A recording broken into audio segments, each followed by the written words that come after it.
नमस्कार फ्रेंड्स, मी ॲडव्होकेट संजय गुरव. आज आपण भारतीय न्याय संहिता BNS 2023 मधील कलम 2च्या तरतुदी आज सविस्तरपणे समजून घेणार आहोत. तर भारतीय न्याय संहिता BNS 2023 मधील कलम 2 सेक्शन 2 हे अत्यंत विस्तृत आणि महत्त्वाचे कलम आहे. हे कलम म्हणजे या संपूर्ण कायद्याची शब्दकोश डिक्शनरी आहे. कारण यात कायद्यात वापरल्या जाणाऱ्या विविध शब्दांच्या व्याख्या दिल्या आहेत. नाव काय आहे कलमाचं? तर व्याख्या डेफिनेशन्स. कलमाची व्याख्या काय आहे? ते या संहितेत संदर्भाने अन्यथा आवश्यक नसल्यास खंड 1 ते 39 मध्ये परिभाषित केलेल्या शब्दांचे आणि अभिव्यक्तींचे अर्थ तेच असतील जे या कलमात दिले आहेत. काय म्हटलेलं आहे? या संहितेत म्हणजे या कायद्यात या संहितेत संदर्भाने अन्यथा आवश्यक नसल्यास खंड 1 ते 39 मध्ये परिभाषित केलेल्या शब्दांचे आणि अभिव्यक्तींचे अर्थ तेच असतील जे या कलमात दिलेले आहेत. सोप्या शब्दात समजून घेऊया. कलम 2 मध्ये एकूण 39 उपकलमे आहेत. काय आहेत? कलम 2 मध्ये एकूण 39 उपकलमे आहेत. यात कायद्यात वारंवार येणाऱ्या शब्दांचे नेमके अर्थ स्पष्ट केले आहेत. काय? ह्या कायद्यामध्ये जे वारंवार शब्द येतात त्यांचे नेमके अर्थ काय असतील हे या कलम 2 मध्ये स्पष्ट केलेले आहेत. उदाहरणार्थ काय? कलम 2 उपकलम 6 दोषी कोट म्हणजे काय? दोषी म्हणजे काय? कोट म्हणजे काय? कलम 2:10 लिंग जेंडर यात आता तृतीयपंथींचाही ट्रान्सजेंडर यांचाही समावेश होतो. कलम 2:12 उपकलम 12 गुड फेथ म्हणजे काय?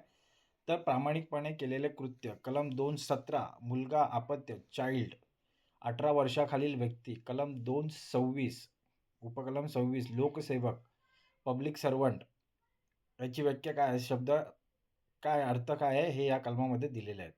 आता हे कलम का बरं अस्तित्वात आलेलं आहे? जेव्हा न्यायालय एखादा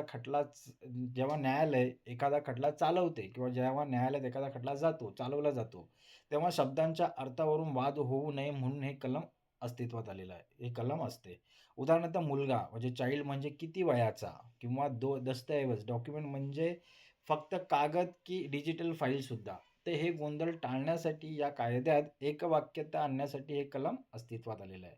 काय हे कलम अस्तित्वात आणलंय? तर जेव्हा न्यायालय एखादा खटला चालवते तेव्हा शब्दांच्या अर्थावरून वाद होऊ नये म्हणून हे कलम अस्तित्वात आलेला आहे.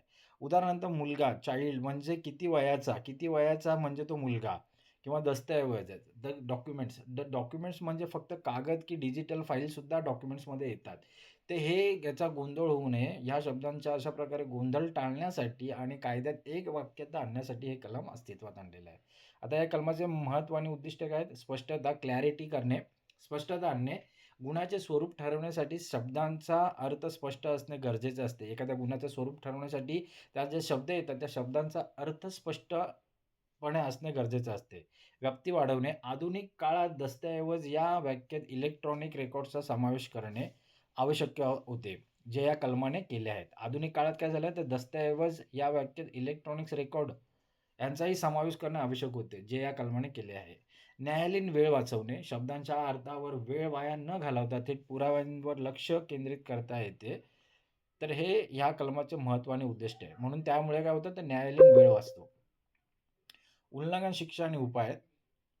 कलम 2 हे तांत्रिक प्रोसिजर कलम आहे.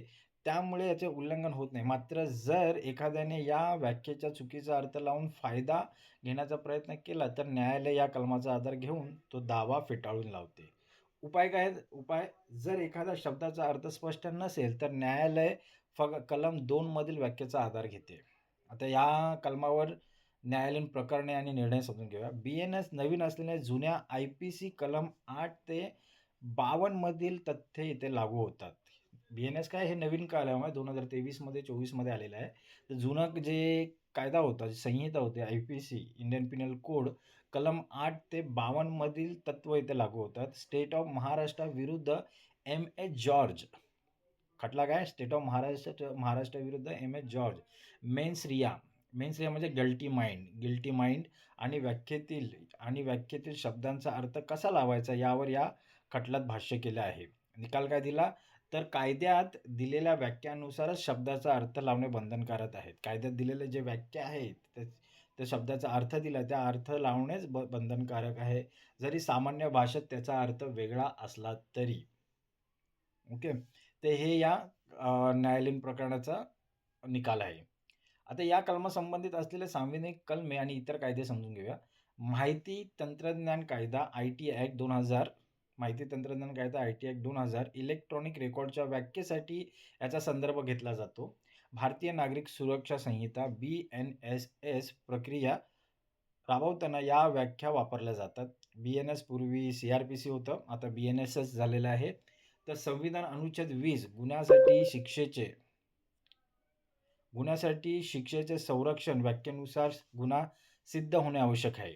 संविधान अनुच्छेद 20 गुन्ह्यासाठी शिक्षेचे संरक्षण व्याख्येनुसार गुन्हा सिद्ध होणे आवश्यक आहे. कलमाची समीक्षा. कलम 2 हे जुन्या IPC पेक्षा अधिक प्रगत आहे. कलम 2 हे जुन्या जे IPC संहिता होती त्यापेक्षा अधिक प्रगत आहे. यामध्ये तृतीयपंथी ट्रान्सजेंडर व्यक्तींचा समावेश लिंग या व्याख्येत करणे हे एक क्रांतिकारी पाऊल आहे. तसेच डिजिटल युगाचा विचार करून केलेली दस्तऐवजाची व्याख्या कौतुकास्पद आहे. मात्र 39वी व्याख्या लक्षात ठेवणे सामान्य नागरिकांसाठी थोडे कठीण आहे. निष्कर्ष काय? तर कलम 2 हा भारतीय न्यायसंहितेचा शब्दकोश आहे. या कलमाशिवाय कायद्याचा अर्थ लावणे अशक्य आहे. हे कलम कायद्याला आधुनिक, स्पष्ट आणि सर्वसमावेशक बनवते. तर मित्रांनो, आज आपण भारतीय न्यायसंहिता BNS कलम 2 या कलमाच्या तरतुदी आज आपण सविस्तरपणे समजून घेतलेल्या आहेत. हे कलम अधिक चांगल्या प्रकारे समजून घेण्यासाठी हा व्हिडिओ तुम्ही वारंवार पहा, जेणेकरून या कलमाच्या तरतुदी तुम्हाला आणखी चांगल्या प्रकारे समजतील. तर असेच कायदेविषयक ज्ञान मिळवण्यासाठी आमचं चॅनल सबस्क्राईब करा, लाईक करा, शेअर करा, फॉलो करा आणि आपल्या प्रियजनांना, मित्रांना पाठवा, जेणेकरून त्यांचंही कायदेविषयक ज्ञान वाढेल. तर आज आपण इथेच थांबूया. धन्यवाद.